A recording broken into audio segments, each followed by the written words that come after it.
Le mien marche. Alors donc, les séquelles peuvent être des séquelles purement anatomiques, donc qui vont être d'origine virale, soit sous forme de dilatation des branches. On connaît tous, c'est un classique de pneumologie. Ça peut être de la fibrose pulmonaire, ça peut être des atélectasies, ou bien tout un sujet particulier que j'affectionne personnellement et que je voudrais vous entretenir aujourd'hui, c'est les bronchiolites oblitérantes. Et c'est les bronchiolites oblitérantes avec pneumonie organisée, ou bien les BOUP. En plus de cela, nous avons parfois des séquelles purement fonctionnelles. C'est un enfant qui, après une infection virale, trouvera ses fonctions respiratoires altérées. Uniquement une altération des fonctions respiratoires ou bien un mode d'entrée dans l'asthme. Mais il n'y a aucune lésion anatomique. Donc nous allons aborder uniquement ce chapitre-là particulièrement. Donc on parlera des bronchiolites oblitérantes, du BOUP et du MacLeod. Alors il faut savoir que dans la pathologie pulmonaire chronique obstructive, les bronchiolites oblitérantes et les BOUP font partie de ces pathologies connues de tout le monde, qui donneront de la toux, qui donneront de la gêne, qui donneront du sifflement, qui donneront de l'obstruction, qui donneront de la distension respiratoire, tout ce que vous voulez. Donc c'est la grosse valise des bronchopneumopathie obstructive chez l'enfant. Donc avec l'asthme, le sifflement récurrent, la dyskinésie, la fibrose kystique, ainsi de suite. Alors, comment les choses se passent? Comment cette lésion anatomique qui va aboutir à une bronchopneumopathie obstructive aboutit? C'est en général un processus environnemental, génétique, donc des facteurs et environnementaux qui vont faire que l'enfant va avoir une infection. Soit il va contrôler son inflammation, donc une bonne cicatrisation, on va se retrouver avec des symptômes qui sont de moins en moins importants, avec des fonctions respiratoires qui vont se corriger, et puis une bonne qualité de vie. Soit, au contraire, des phénomènes inflammatoires non maîtrisés, on va avoir des dommages pulmonaires, bronchiques, mais aussi alvéolaires, et c'est ça qui fait la différence entre BOUP et bronchiolite oblitérante, et bien sûr, une atteinte du fonctionnement, enfin, de tout ce qui est alvéolaire, et puis ça va aboutir carrément à de la fibrose, et enfin, une mauvaise qualité de vie. Alors, la cicatrisation, vous savez, c'est comme la peau. Il y a des gens qui vont avoir une cicatrice. Quand vous allez chez un chirurgien esthétique, il vous dira, bon, le résultat dépendra de vous, pas de moi. Et c'est parce qu'il y a des personnes qui cicatrisent bien, des personnes qui cicatrisent mal. Ben, les branches aussi, il y a des branches qui cicatrisent bien, des branches qui cicatrisent mal. Le phénomène de cicatrisation est une fibrose en elle-même. Donc, c'est une inflammation qui aboutira à de la fibrose. Quand vous vous blessez et que vous avez une cicatrice kéloïde, ben, la branche, elle aussi, peut cicatriser avec une cicatrice kéloïde. Et c'est ça, les séquelles de virose. C'est un processus inflammatoire qui va laisser une kéloïde. Et ici, donc, soit une cicatrisation normale, soit il est anormal. Alors, quand la cicatrisation est anormale, deux choses peuvent se faire.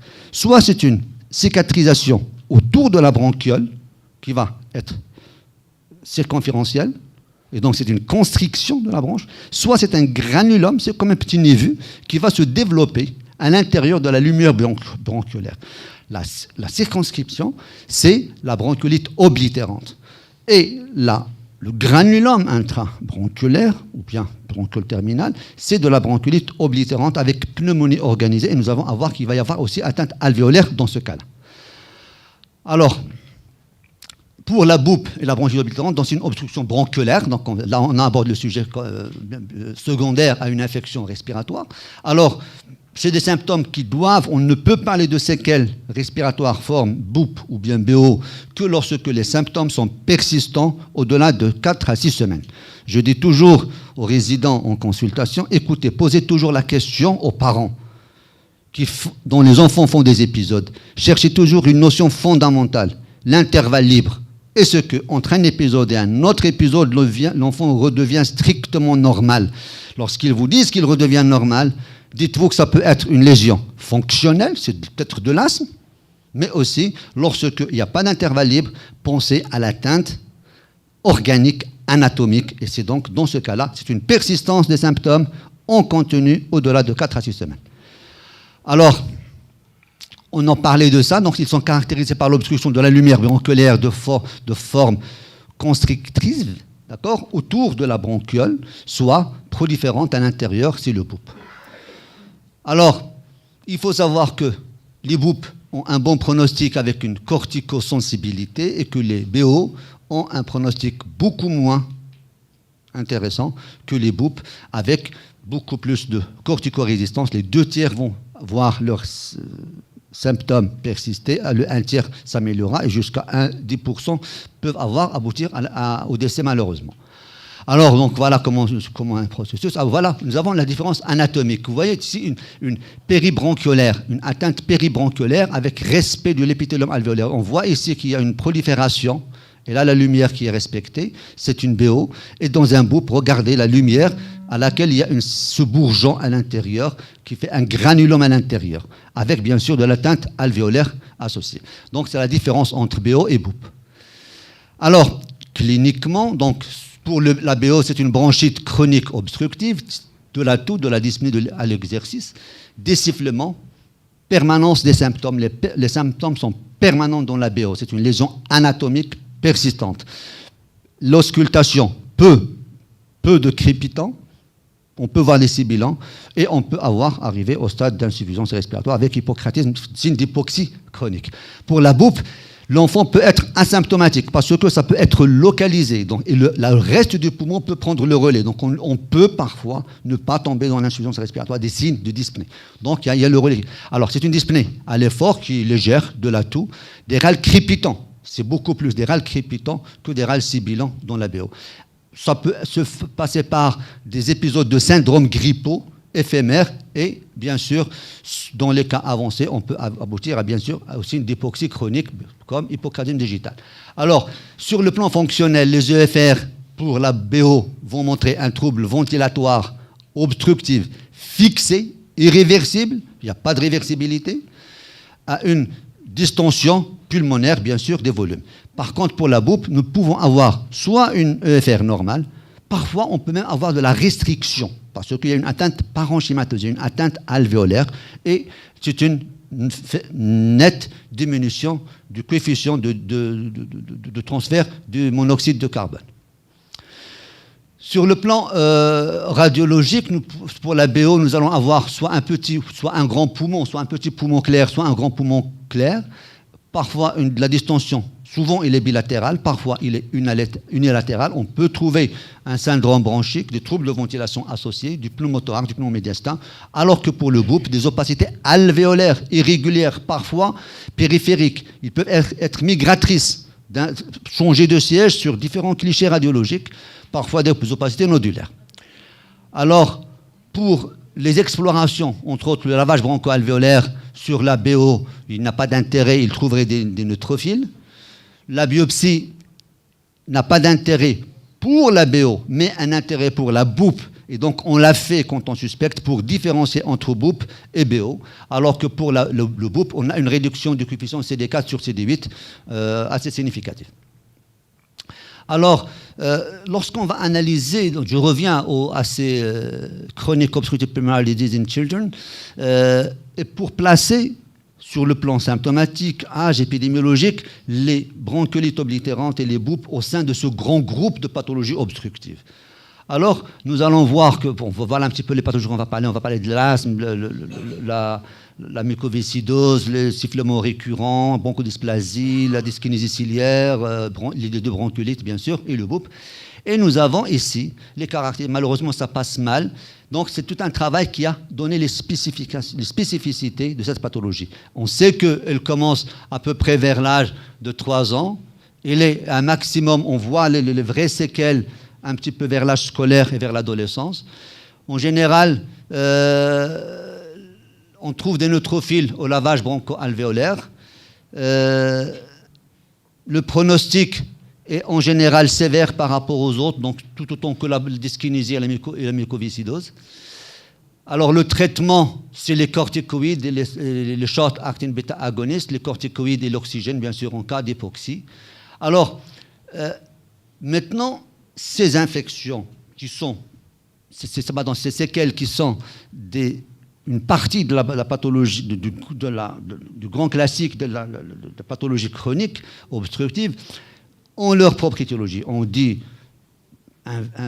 séquelles de virose, mais bon, on situe ces séquelles de virose au sein des séquelles pulmonaires de pathologies qui vont donner les pathologies chroniques obstructives. Il faut voir que la plus grande place, c'est ces trois étiologies, c'est les infections virales, les infections bactériennes et les transplantations. Rarement on a des séquelles à cette catégorie de pathologies. Et au sein même des infections, de ces pathologies-là, c'est l'infection virale qui est la plus importante. Donc l'infection virale prend la plus grande place des séquelles pulmonaires d'autres pathologies, à savoir l'adénovirus, et c'est en général les sérotypes 3, 5, 7 et 21, qui sont les plus grands pourvoyeurs de séquelles respiratoires, mais également l'influenza, également la rougeole, mais grâce à la vaccination, on va voir de moins en moins.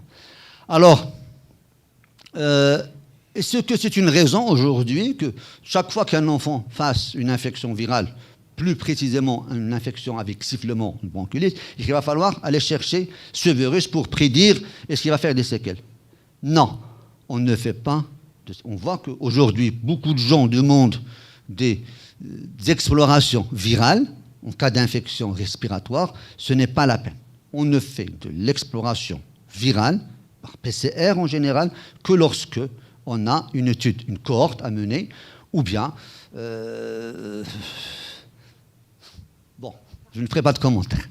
Alors, dans toutes les recommandations, du moins pour la bronchiolite, toutes les sociétés savantes, pas de recommandations pour aller chercher l'identification du virus dans une infection virale pour prédire est-ce qu'il va y avoir séquelles ou pas. Donc, on revient à notre BO, porte infectieuse. Alors, différents agents, comme j'ai dit, c'est l'adénovirus. Il a une prévalence qui est très méconnu parce qu'on n'arrive pas à faire le diagnostic. Il y a beaucoup d'enfants qui sont étiquetés dilatation de branches, qui sont étiquetés emphysème, qui sont étiquetés n'importe quoi. Et en fait, c'est des séquelles de virus. Donc, il n'y a pas eu de cohorte ni de grande méta-analyse pour pouvoir réellement évaluer l'incidence. Enfin, alors, il faut savoir qu'il y a certaines populations qui sont prédisposées. C'est entre autres les populations de Nouvelle-Zélande, les Amérindiens, l'Amérique du Sud, la Corée du Sud, donc ont publié plus de cas de bronchiolite oblitérante post-infectieuse que les autres pays. Alors, quels sont les facteurs qui sont prédictifs chez un enfant qui fait une infection virale pour une bronchiolite oblitérante? C'est entre autres la bronchiolite à adénovirus. Bon, si on a un diagnostic, la bronchiolite grave qui va finir en réanimation, en ventilation, c'est également l'atteinte dans différentes places au niveau donc multifocale, l'élévation des IgE totale. L'enfant de moins de 6 mois, les avis sont contradictoires. Il y a ceux qui sont pour qu'il y ait l'âge inférieur à 6 ans et protecteur, et ceux qui sont comme qui le voient comme étant un âge aggravant, donc un élément à éliminer. Alors, le profil des patients, donc c'est des enfants qui font des infections nosocomiales dans 50% des cas, c'est des enfants qui sont hospitalisés en soins intensifs dans la moitié des cas, c'est qui ont recours à la ventilation mécanique, c'est 44%, qui ont des besoins en oxygène importants, qui ont utilisé des corticoïdes en grande quantité par voie générale, et enfin qui ont utilisé des bêta-2-mimétiques par voie intraveineuse. Donc en fait, on va essayer la description d'une forme grave de bronchiolite ou d'infection respiratoire virale. Donc ces formes graves sont un facteur prédictif pour ces patients-là. Alors, les signes cliniques, les plus fréquents, c'est l'atout, la dyspnée et la polypnée comme fonctionnels, et l'examen clinique retrouvera des crépitants, des sibilants et souvent, moins souvent, un hypocratisme digital. Donc, un tableau de détresse respiratoire et d'insuffisance respiratoire chronique. Alors, sur le plan clinique, comme j'ai dit tout à l'heure, c'est des symptômes qui doivent être présents au-delà de 4 à 6 semaines. L'imagerie par TDM haute résolution fera l'affaire, donnera le diagnostic. Le lavage bronchoalvéolaire, comme j'ai dit, n'est pas très contributif. Les EFR montreront un syndrome obstructif, mais sans réversibilité. Alors, une autre étude qui montre ici que c'est les adénovirus qui sont les plus pourvoyeurs. Dans un travail qui a été publié donc, en 2015 sur l'inflammation des voies aériennes chez les enfants ayant des séquelles de virus, on voit que sur une consultation de pneumologie en Allemagne, ils ont recruté 6 900 enfants.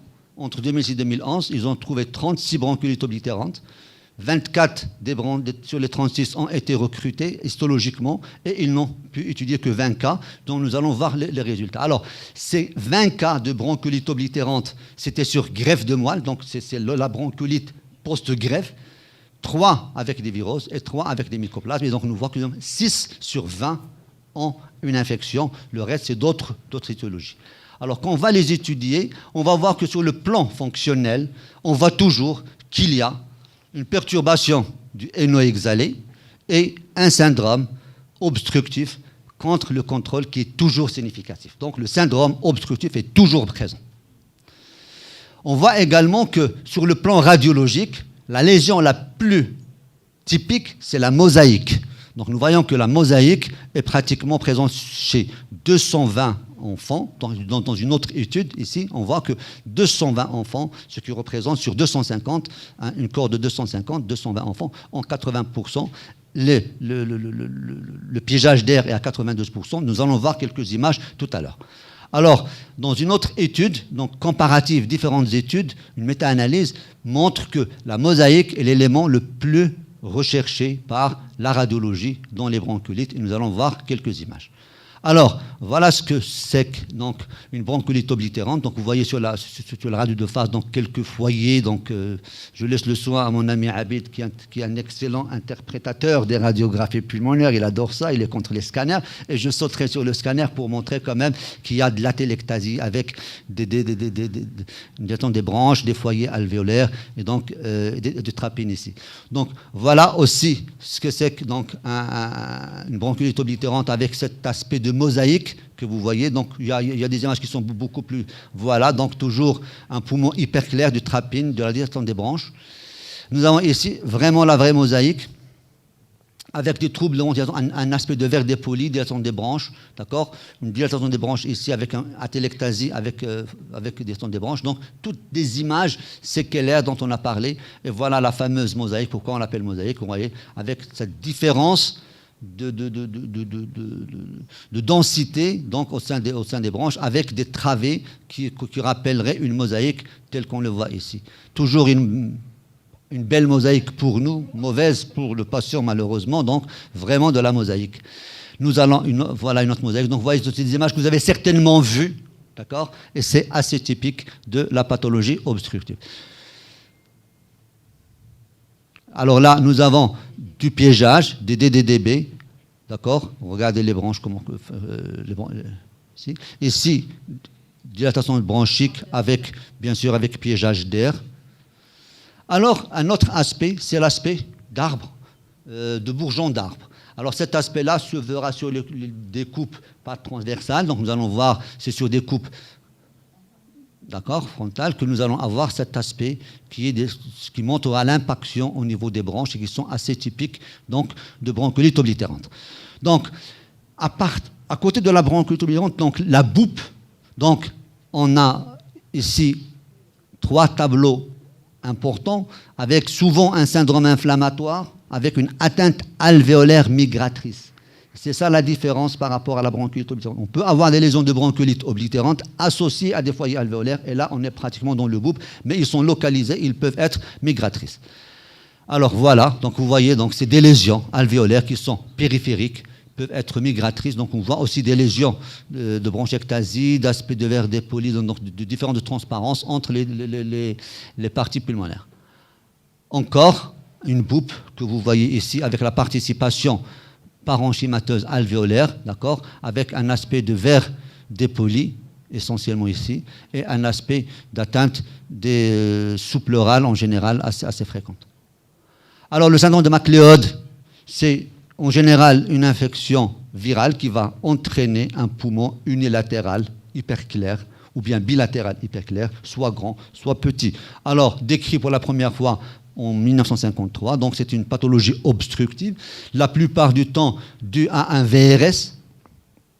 Il est asymptomatique dans 25% des cas, donc parfois ça va être des radiographies pulmonaires chez l'adulte ou l'adolescent qui vont montrer un poumon avec une hyperinflation d'air. Il est suspecté donc par des radiographies en inspiration profonde qui va montrer, et expiration qui vont montrer un piégeage d'air, d'accord, et on a souvent une hypoperfusion pulmonaire. Alors, on avance, voilà un syndrome de MacLeod, regardez ce poumon-là, comment il est hyper clair par rapport à l'autre. Cette hyperinflation d'air unilatérale.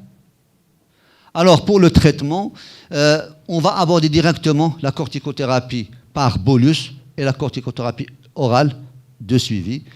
Alors, il y a d'autres molécules qui sont préconisées, comme Rachida parle tout à l'heure de l'azithromycine. L'azithromycine est un anti-inflammatoire respiratoire. Et les antipaluliens de synthèse sont un anti-inflammatoire respiratoire. Et donc, ce que nous a sorti aujourd'hui de la poche pour la Covid était déjà présent. Je me rappelle, dans ma jeunesse, comme tu as dit, tu es encore jeune, je me rappelle, dans le début des années 2000, on traitait les hémosidéroses par l'hydroxychloroquine. D'accord, on les traitait avec l'hydroxychloroquine. Donc, alors, ça va être les macrolides, les antipaludiens de synthèse. Alors, l'action des bêta-2 est controversée par pas mal d'études.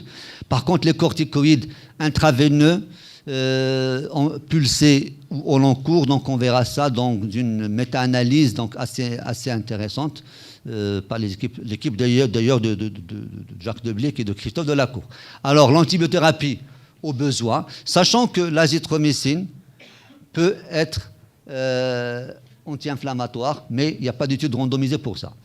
Alors, la clarithromycine et l'azithromycine, donc pour une autre étude, qui ont montré un effet anti-inflammatoire, nous allons le voir sur des courbes suivantes. Donc, l'effet, les médiateurs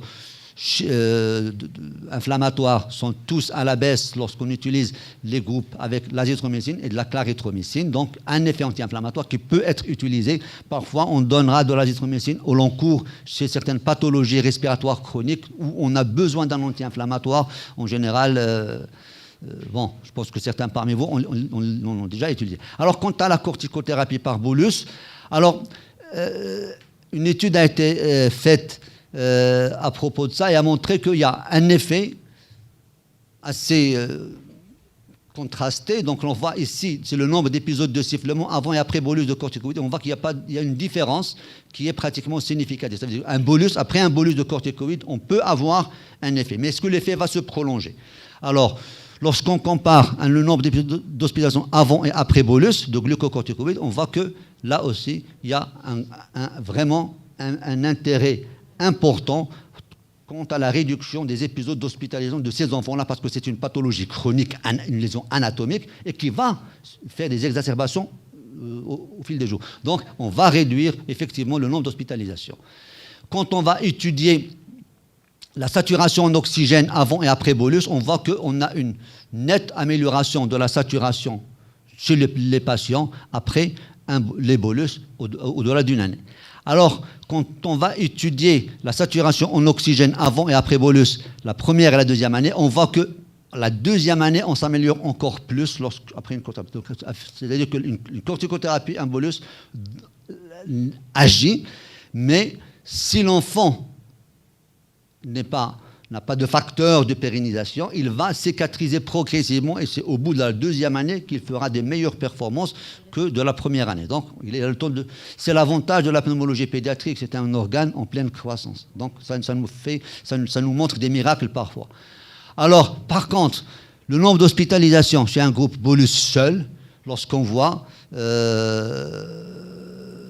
ici, et la plaque bolus suivie d'une corticothérapie orale, donc c'est pour revenir, un bolus doit être suivi d'une corticothérapie orale au long cours. Orale au long cours dans les cas où on a besoin. Alors, quand on compare l'épisode de sifflement seul, bolus, il n'y a pas de différence, mais lorsqu'on associe une corticothérapie orale prolongée, on voit que le P est significatif, donc ça améliore encore les performances et ça réduit encore les risques des enfants à être hospitalisés. Alors, le pronostic des post-infectieuses broncho-oblitérantes, les 2/3 vont garder les symptômes respiratoires à vie, le 1/3 pourra éventuellement avoir une rémission clinique et radiologique, et 1/10, malheureusement, aboutira au décès. Donc, pour terminer, je dis qu'on a abordé uniquement les séquelles anatomiques, mais n'oubliez pas les séquelles fonctionnelles. Rachida en a parlé. Une infection virale peut laisser une prédisposition pulmonaire ou bien peut laisser une réduction des performances fonctionnelles, ne l'oubliez pas. Donc, je conclurai pour dire que c'est des maladies pulmonaires rares. Vraiment, c'est du très rare en pédiatrie. Les causes sont nombreuses. N'oublions pas celles qui nous intéressent le plus, c'est les virales, parce que les autres, c'est la greffe, bon, des cas assez particuliers. N'oublions pas les virus qui peuvent laisser ces séquelles.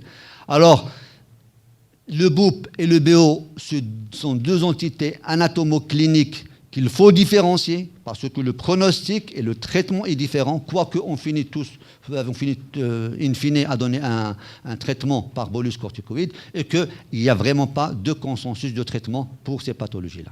Merci. Je pense que j'étais dans les temps.